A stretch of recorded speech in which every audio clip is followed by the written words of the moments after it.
Good morning. I think we still have a few folks streaming in. My name is Harry Leiter, and welcome to the 12th Annual Connected Health Symposium. Kudos to all of you who make it here through the torrential rains and winds here in Boston. It's really a great pleasure to open up the symposium this year. By way of background, I'm the Chief Medical Officer of Walgreens, a company a few of you know.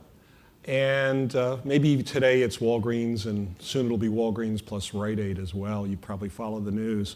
But it's really a great honor to kick off the symposium and to introduce Joe. How I got here really briefly is, like Joe, for over 20 years, I've been really dedicated to improving health for large populations of patients. And I've tried to do that through working initially with health plans. The first one actually was right here in Boston. At the time it was Harvard Community Health Plan, now Harvard Pilgrim. And after doing a little bit of work in health plans for a while, I then got very involved with the early disease management industry with some startup companies in the disease management space. Of course, now we call it population health. But this idea of trying to improve health for large populations of people with problems really was my passion. And from population health companies, I then tried it with diagnostic company. And then finally, I was recruited to come to Walgreens about 3 years ago to leverage this huge platform of 8,000 and some pharmacies, 25,000 pharmacists, thousands of nurses, and this connected health platform that we were starting to build, and try to use all of that to improve health at a national scale. Very, very exciting. So my journey has been, in terms of the goal, very similar to Joe's. How do you use technology to leverage people to change behaviors and improve health? So earlier in the year, Joe asked me to be interviewed for this book, which I think most of you have seen. It may be in your bags, or there's a book signing, I think at noon outside.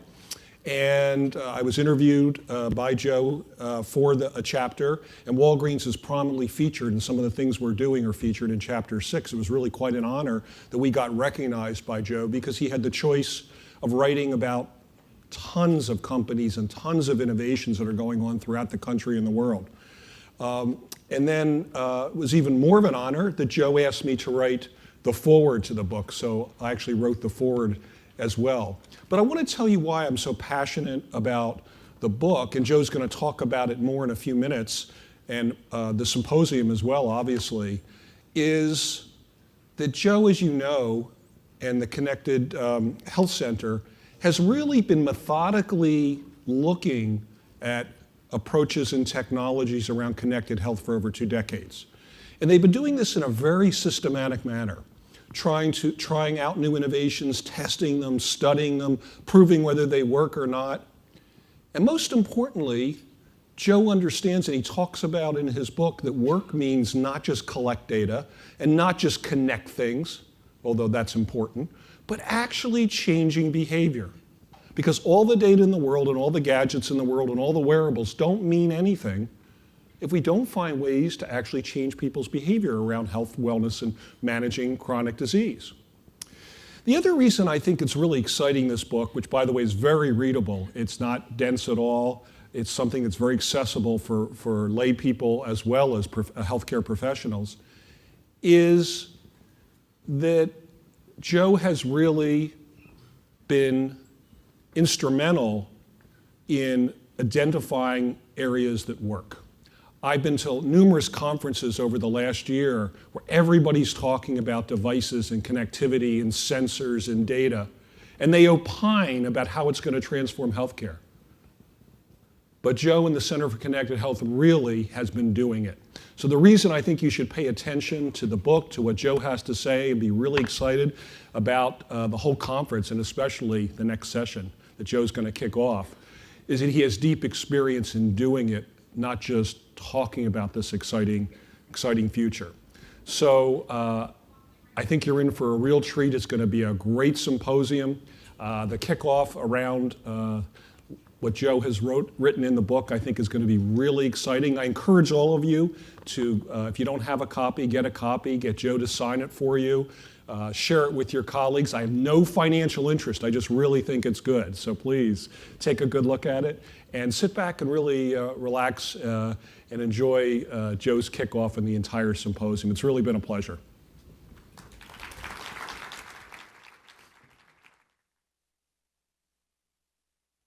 Good morning, everyone. Welcome to Symposium 2015. We've tried to outdo ourselves yet again, and I dare say the team has done an amazing job. So I want to first ask you to acknowledge the Connected Health team with a round of applause. They've done an amazing job. You'll hear me asking that multiple times over the 2 days because this is such a well-organized meeting, and those of us who are doing what I do just show up. So I thank them tremendously from the bottom of my heart. I also thank Harry. I couldn't have paid my mother to say more nicer things about me, so I really appreciate all the kind words, and we really love what Walgreens is doing in the connected health space. You can read more about that if you choose to when you get a copy of the book. So I'm kicking off talking about the Internet of Healthy Things. That's the theme of our conference. It's also, as we noted, the title of the book, and it's been a lot of fun for me to put this book together, this little project with my co-authors, Carol Coleman and Gina Cella, who are here today, and you'll be able to meet them at the breaks and so forth. Two really talented people who helped enormously with this. And I was inspired to do this because of 20 years of experience and seeing things reproducibly come to the fore as market opportunities and seeing people kind of make the same mistakes over and over again. And so I thought, why not share what I see as clarity amongst all the complexity of this new world of the Internet of Things and how it relates to health, and opportunities for companies to fill in the puzzle pieces. So it's really meant to be a book for business executives to read through and choose where they want to focus their energies in helping us create the tapestry that the Internet of Things allows us to really move healthcare to a whole new level. So I hope you enjoy it. I'm going to share high level a number of things about this book for the next several minutes. And it starts with me 5 years hence. So the first chapter is about my future. And it's about the future that I have with a new virtual health coach. His name is Sam, and you'll meet him shortly. Sam knows a lot about me. I've made a pact with my employer, Partners Healthcare, and that is that I'm willing to give up an enormous amount of personal information, which I'll detail shortly, in order to allow Sam to know a lot about me and help coach me along through my health journey. And I also get a discount on my premium as a result of giving up that information and enabling this health coach model. So that's what Sam's all about. So here we are, October 29th, 2020, and I'm getting out of bed. Good morning, Joe. Here's the tale of the tape. Your blood pressure and cholesterol are fine. Your sleep deficit is now up to 3 hours for the week.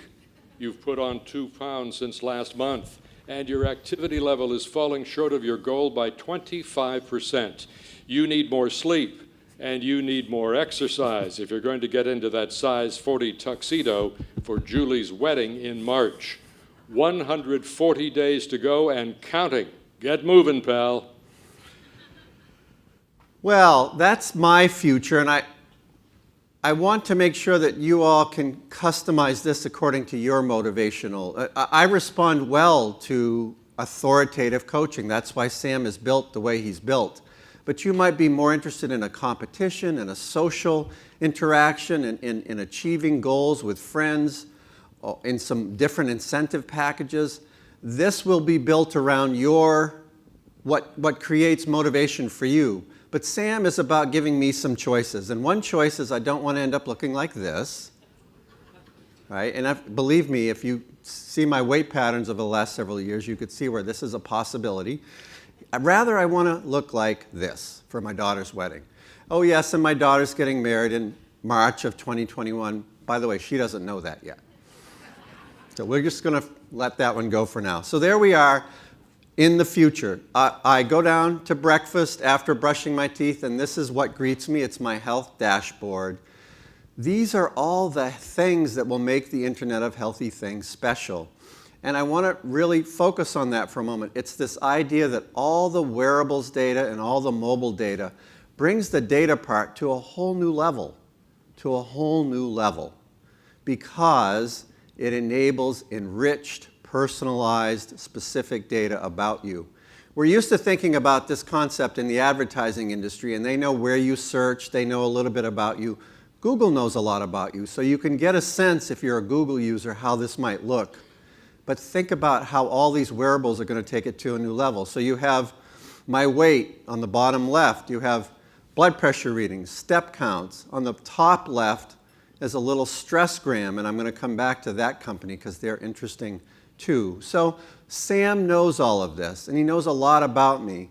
And that really informs how he's able to coach me in very specific ways. So I go to work this, again, day in 2020. Most of my morning is meetings, typical, not much activity. We all know that sitting is the new smoking, right? So I get up at lunch after my meager lunch of hummus and chips, and I'm out walking around, and I sniff the wafting aroma of a cookie. Hey, Joe, I can see you're on the move. My guess is you're walking toward Pache's Bakery for a chocolate chip cookie. Sounds good, but a reminder, if you eat that cookie, it will set you back in your goal of getting into that tuxedo. Why not use the extra calories to have a glass of red wine with dinner tonight? And may I recommend the Montepulciano d'Abruzzo? Sam knows I enjoy red wine. I do enjoy Italian red wine, actually. So, and I probably would have had the glass of wine anyway, truth be told. So, yes, in this future, I did forego the cookie. I walked around the block one more time, just for added punctuation of how important activity is, and went back to my afternoon's activities, which include more meetings. So I'm wrapping up the end of the day, and another message comes through from my friend Sam. Joe, have you thought about taking up swimming again? I have a coupon from the Boston Sports Club just 2 blocks from your office. A 6-month membership, half price. On top of that, there are 5 other people in your online social network considering the opportunity. I also see 3 time slots each week. You could meet at least one of them for a swim. Don't make up your mind right now. Think it over. Well, I haven't swam since I was in medical school, so that's kind of an interesting idea. I have to think that one over. But as soon as this message comes through, and not seconds later... Dad, I think swimming is a great idea for you. Thanks for skipping the cookie. You'll look great in your tux. This future is all about keeping me in line, right?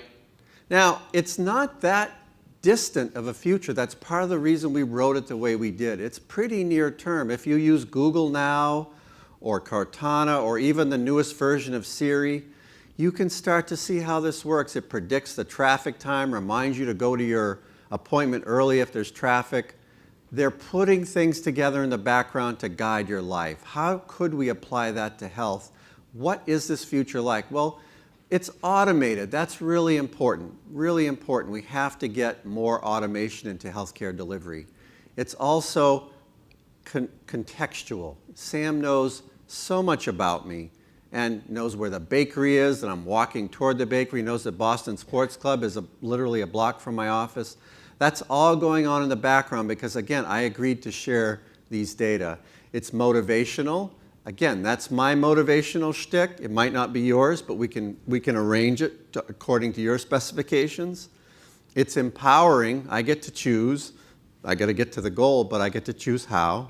And finally, there's incentives involved. This idea that I'm trading for a better premium cost because my employer knows that this strategy is going to help me become more healthy. This is quite doable. It's as if the puzzle pieces are there and we haven't put the jigsaw puzzle together yet. So how do we get there?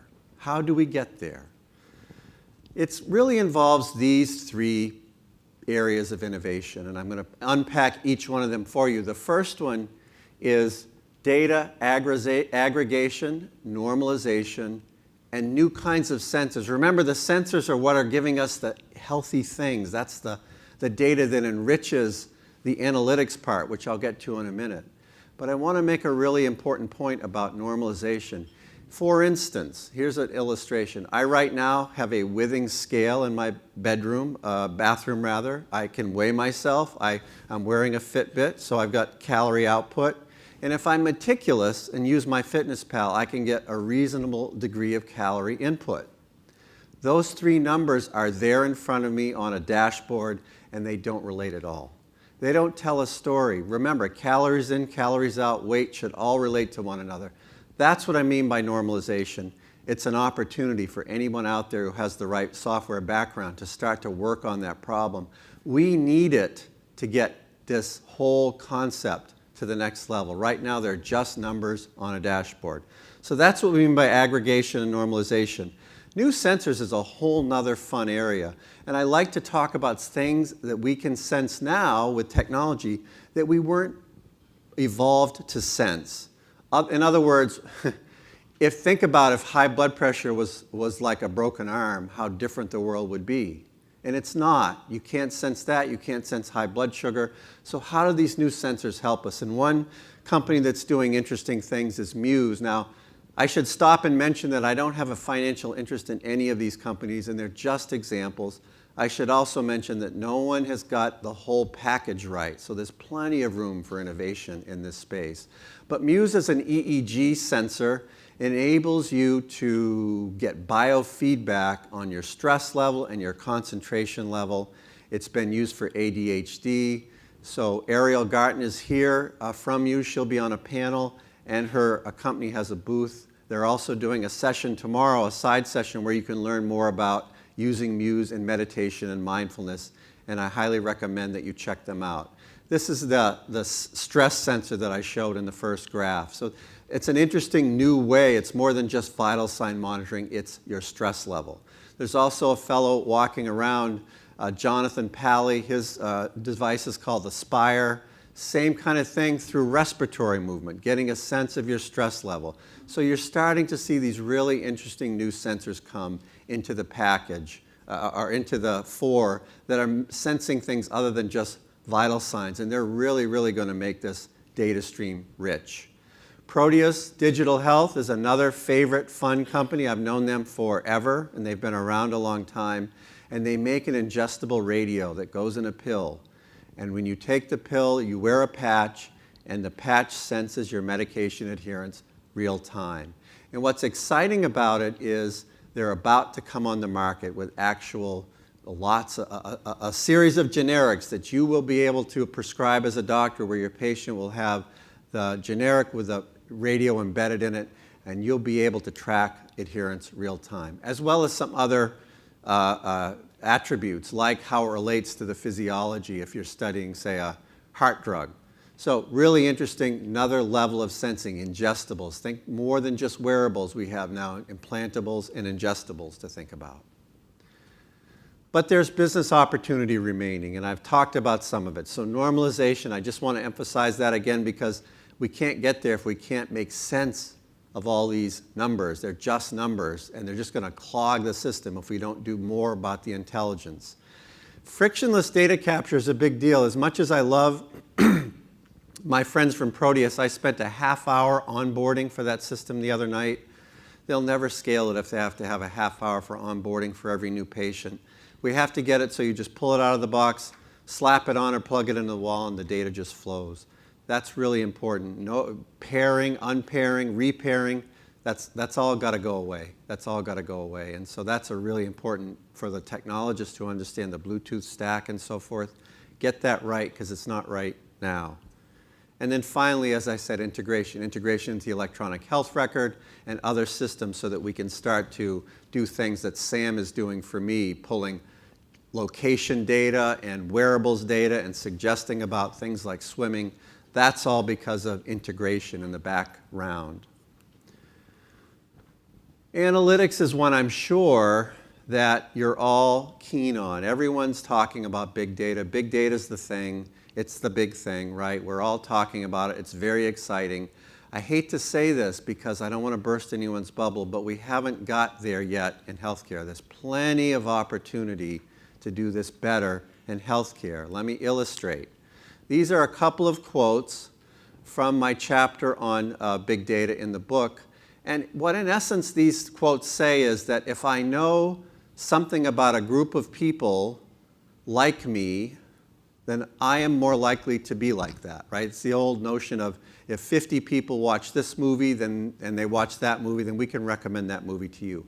And it works okay in Amazon. It works okay in Netflix. It works okay in some of the music services. I don't think it's good enough for health, because if we get it wrong, it's kind of offensive if I'm recommending something to you that isn't useful to you. So we really have to get beyond that. This is another example, I think, which was really telling. This is recent from the Wall Street Journal on how big pharma is using big data to do better at recruiting for clinical trials. So this was about an example of a clinical trial for obesity. And what you have is they're drawing analogies like people who have a big cable package are more likely to be overweight. So we might want to recruit them. People who have a minivan but don't have children are more likely to be overweight. I mean, how offensive is that stuff? People who have a pet and have to walk a dog are less likely to be overweight. That's not going to fly. I mean, that might be okay to help at a very high level, but that's what I mean. It's pretty coarse. So the message and the business opportunity for analytics is quite straightforward. We have to get beyond this idea of if people like Joe do X, Joe will do X. And we have to get it down to the individual level. Again, the things in the Internet of Things will help us do that. The two go hand in hand. The data, the richness of the data, if it's normalized, and the analytics. But neither one of them is particularly useful, as Harry Leiter said, if we can't do engagement. Because if I know everything about you, and I've got your own persona nailed down, but I can't engage you around it, you're not likely to become more healthy. There's a real step function in how we engage people. And we've thought about that. We spend a lot of time on that at Partners Connected Health. I've talked about it before. There's a nice chapter in my book on it. These are some strategies and tactics that you can use to better engage people. And I don't have the time to go over them in depth, but you can see Sam has used some of these. For instance, make it about life. The whole thing was about me fitting into a size 34 waist, which, by the way, I haven't done in 20 years, for my daughter's wedding. Highly motivational when you saw the guy in the tux as opposed to the other guy. That's making it about life. And personalization, which I've talked about and I will continue to hammer on. Social, the fact that my daughter knew these things, right? Really powerful that I got hit with a message from my daughter telling me, thank you for not eating the cookie. Think of how powerful that is. So these are all really important engagement strategies that you can weave into your products and services. A couple of companies that are doing a really nice job on engagement. Omada is one. They do the diabetes prevention program. God bless them for that. They're taking people who aren't yet sick and helping them avoid getting sick. That's terrific. And they do this with wireless sensors and a really effective coaching program. So I'd urge you to learn more about them. They're up and coming. They're doing a nice job. And WellDoc has really created a blueprint for how to get mobile health from the laboratory into mainstream healthcare delivery. They got large-scale clinical trial data, they got FDA approval, and they now have United Healthcare reimbursing their service. So hats off to them, and it's all because, you can't just do this, right? It's all because the coaching platform is so engaging for their diabetic patients. Well done, WellDoc. There is still opportunity. As I said, this is a big jigsaw puzzle. There's lots of pieces left to fill in. I've talked about some of this. Consumer-centric design. So you will see on the program and around the hall lots of focus on design. This afternoon there's a whole session in here, 2 hours or so on design by our friends at MadPow. We're passionate about bringing better design into healthcare. Most of the stuff that you see in healthcare is not well designed. So design is important. Fitting into everyday life is critical. Personalization I mentioned again, and I'll continue to hammer on that. And finally, this idea of the Sentinel Effect, which is related to social, but it's the idea that if you know you're being watched, especially by an authority figure, and I kind of feel like Sam is hovering over me, right? That's important. You behave differently when you feel you're being watched. So that's a tapestry, a really quick overview of some of the things covered in the book, of what the Internet of Healthy Things can offer, of the business opportunities. I'm excited to have you today at the event today. I'm going to take you back into the future at the end of that day, 5 years hence, and it's the end of the day, and another message comes through, but this time it's from my healthcare provider, not from Sam. Hi, Joe. It's time for your end of the day wrap up. We know that Sam's been pretty tough on you. We've been monitoring you all day, but all in all, you're doing pretty well. We think the suggestion of swimming is a good one, and you can use more sleep. Why don't you spend the next few days thinking about what you'd like to work on first? Your record shows that if you try to do both, you will fail at both. But if you focus on one thing, your history predicts you'll succeed.